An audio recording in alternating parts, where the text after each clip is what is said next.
নতুন বাহন ক্ৰয় কৰাৰ আগতে সাৱধান হওক আপুনি।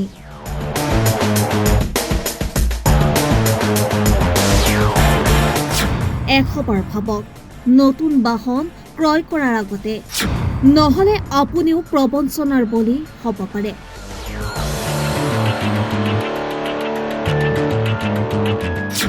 আপোনাৰ কষ্টৰ উপাৰ্জিত ধন অথলে যাব।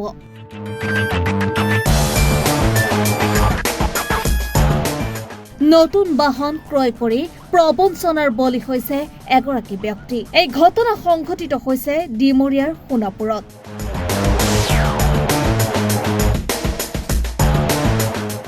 নতুন ৰং কৰি পুৰণা বাহন বিক্ৰী কৰি হাতত তুলি দি ৰাম ঠগন দিয়া গুৰুতৰ অভিযোগ উত্থাপিত হৈছে। অভিযোগ অনুসৰি সোণাপুৰৰ বিপুল কটকী নামৰ ব্যক্তিজনে যোৱা 29 জুলাইত দিছপুৰ ছুপাৰ মাৰ্কেটস্থিত অসম মটৰ্ছ নামৰ কাৰ শ্বৰুমৰ পৰা 12 লাখ টকাৰ মূল্যৰ এখন নতুন টাটা পাঞ্চ বাহন ক্ৰয় কৰে। কিন্তু শ্বৰুমৰ পৰা বাহনখন লৈ ঘৰলৈ উভতি অহাৰ পথত যোৰাপাট অঞ্চলত হোৱা মুষলধাৰ বৰষুণৰ ফলত বাহনখন বোকাপানীত লেতেৰা হয়। ফলত বাহনখন আজি সোণাপুৰৰ এখন কাৰ ৱাশ্বিং চেণ্টাৰত বাহন ধুৱে। কিন্তু বাহনখন ধোৱাৰ পিছতেই বাহনখনৰ পৰা ৰং চপৰা চপৰিকৈ খহিবলৈ আৰম্ভ কৰে।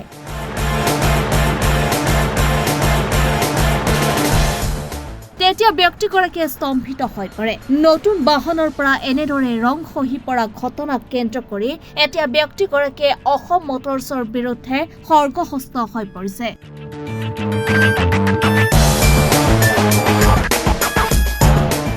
ব্যক্তিজনে অভিযোগ উত্থাপিত কৰিছে যে অসম মটৰ্ছত নতুন বাহনৰ সলনি পুৰণি বাহন নতুনকৈ ৰং কৰি বিক্ৰী কৰাৰ গুৰুতৰ অভিযোগ উত্থাপন কৰি তেওঁ আইনী ব্যৱস্থা হাতত লোৱাৰ হুংকাৰ প্ৰদান কৰিছে।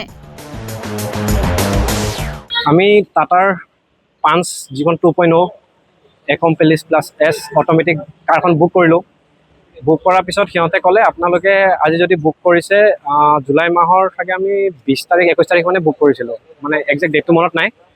তো বুক কৰাৰ পিছত সিহঁতে ক'লে কি আপোনালোকৰতো এখন গাড়ী এতিয়া নৰ্থ ইষ্টতে নাই অট'মেটিক ভেৰিয়েণ্টটো, তো আপোনালোকে ৰখক আগষ্টৰ 20 তাৰিখে গাড়ীখন আপোনালোকক আমি দি দিম। তো আগষ্টৰ 20 তাৰিখে দিয়া গাড়ীখন সিহঁতে আমাক ডেলিভাৰী দিলে এইটো মাহৰ 29 তাৰিখে, অৰ্থাৎ যোৱাকালি দিলে।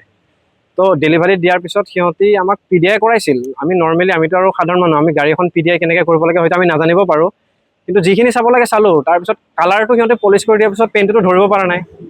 তাৰপিছত কালি চালোঁগৈ, এইটো আপোনাৰ শ্ব'ৰুমটো আছে Dispur super market Assam Motors Tata. কালাৰটো কালি কৰি দিয়াৰ পিছত আহি পিনে আজি গাড়ীখন আমি ধুলোঁ। বানপানী চলি অহাৰ কাৰণে নতুন গাড়ী ধুওঁতে গম পালোঁ যে গোটেই কালাৰ উঠি গৈছে। আৰু অলপ নহয় ৰিপেইণ্ট কৰিছে, এইটো এক্সিডেণ্ট হোৱা গাড়ীয়ে হ'ব চাগে। এইটো পূৰা ৰিপেইণ্ট কৰিছে, গোটেই গাড়ীখন চালোঁ আমি, গোটেই ৰিপেইণ্ট কৰা হয়। আপোনাৰ ডোৰখন খুলি পিনে যেতিয়া চালোঁ তেতিয়া দেখিছোঁ আপোনাৰ গোটেই হোৱাইট কালাৰটো উঠি পূৰা তলৰ কালাৰ ওলাই গৈছে। আৰু গোটেই বডি আপোনাৰ টাচ কৰিলে গম পায়, গ্লাছত টাচ কৰিলে গম পায়, গোটেই ৰিপেইণ্ট কৰা কালাৰ কোনো ফিনিচিং নাই। চ' তেনেকৈ আমাক কৰিলে। আৰু এটা টাটা কোম্পানী বৰ্তমান নাম্বাৰ 1 হৈ আছে, এইটো ছেফটি ৰেটিঙৰ ফালৰ পৰা হওক বা এই পাঞ্চখন চেলিঙৰ ফালৰ পৰাই হওক, গুগলত চাৰ্চ কৰিলে পাব নাম্বাৰ 1 হৈছে। তাৰ পিছতো ইহঁতি কেছ পে'মেণ্ট কৰি গাড়ী এখন লোৱাৰ পিছত মানুহক এনেকৈ ঠগিছে। কিমান টকা দি লৈছিলে? আমি টোটেল অন ৰোড 10,97,000 আৰু এচেছৰিজ লগাইছোঁ 30,000 এনেকৈ। আপুনি এনে কি ব্যৱস্থা ল'ম বুলি আমি সিহঁতক এতিয়া এইটো দেখাম যাই পিনে, এইটোতো আৰু আইটনেছ হৈ গ'ল, ডাইৰেক্ট দেখিয়ে পায় আপোনাৰ, সেইটো দেখাম। এতিয়া সিহঁতে যদি আমাক নতুন গাড়ী দিয়েতো ভাল কথা, নহ'লে আমি পইচা ৰিটাৰ্ণ খুজিম। আৰু যদি সিহঁতে এইবিলাকত সিহঁতৰ জোৰটো দেখায় তেতিয়াহ'লে আমি আইনীভাৱে যি কৰিব লাগে কৰিম, আইনী ব্যৱস্থা। এইটো ঠগি আছে, মোৰ মতে এনেকুৱা চাগে হৈয়ে আছে প্ৰায়, আৰু ইউটিউবত চাই কিনে পাইছোঁ হয় এনেকুৱা হৈছে। উক্ত ঘটনাক কেন্দ্ৰ কৰি এতিয়া ডিমৰীয়া অঞ্চলত গাড়ী ক্ৰেতাসকলৰ মাজত তীব্ৰ প্ৰতিক্ৰিয়াৰ সৃষ্টি হৈছে।